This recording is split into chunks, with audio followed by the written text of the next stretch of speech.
Lo! Lola Santi? Lo? Lo? Lolo? Lola Santi? Lo!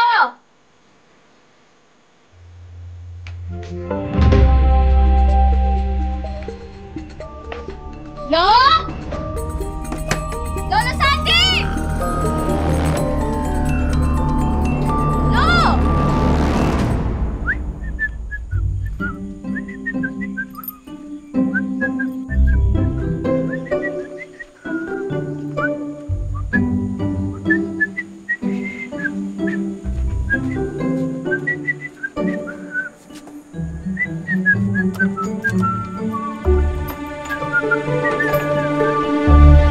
Oh! Johan! Nakakagulat ka naman! Kailan ka pa dumating? Teka. Paano ka nakapasok? May susi ka ba? Lumipad ako. Dumaan ako sa bintana sa taas. Nagamit ko na rin yung pagiging aswang ng family natin. Piloso pa talaga tong batan to. Hindi nga! Paano ka nakapasok? Ano nga to? Paano nakapasok? Uy, Johan! Oo, ma. Sobrang weird nga ni Lolo eh. Nagiging maulyanin na. Sige anak, pagbalik ko pupuntahan ko kayo kaagad dyan ha. Ano ibig mo sabihin ng pagbalik mo, ma? Wala man lang sense of urgency. Tatay mo tong pinag-uusapan natin, ha? Johan, watch your tone. Kailangan ko din tapusin ang trabaho ko dito. Pagkadalik na pagkabalik ko dyan, pupunta agad ako. Kukumbinsihin ko ang lolo mo. Huwag mong palalain ang sitwasyon. Ma, concerned lang naman kasi ako. Kung kailan kasi nakakagawa na tayo ng masasayang memories with Lolo, tsaka naman unti-unting mawawala. The least that you can do now, isabantayan mo siyang mabuti. Johan! Narinig ko kanina kaya nagagalitan mo nanay mo sa telepono. Ano ba yon? Wala lang yun. Tinatanong ko lang siya kung kailan siya babalik at pupunta dito. Ganun ba? Hindi mo kailangan kagalitan yun. Nanay mo pa rin siya. Kailangan may respeto kahit papano.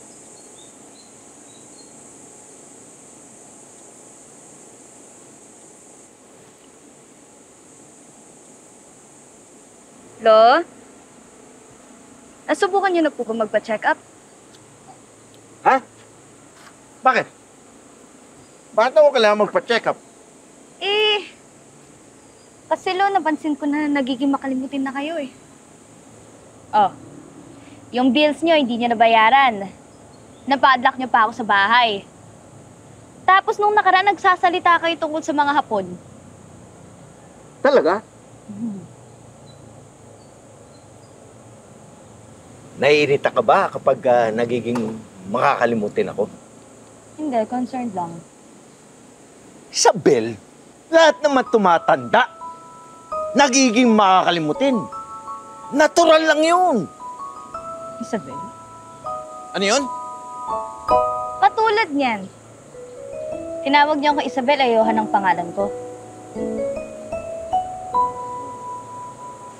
Talaga bang nagiging makakalimutin na ako? Pagka humantong na sa punto na nakakalimutan ko na lahat, tatanggapin ko na lang yun. Hello? Sumama na lang kayo sa amin? Iwan niyo na tong bahay. At least doon may makakausap kayo. Tapos lagi tayong magkikita. May mag-aalaga sa inyo. Ngayong magiging ulyanin ako, tsaka nyo isipin na alagaan ako. Hindi ko naman hiningi na alagaan nyo ako eh. Liquid mo yung kinaina mo ha.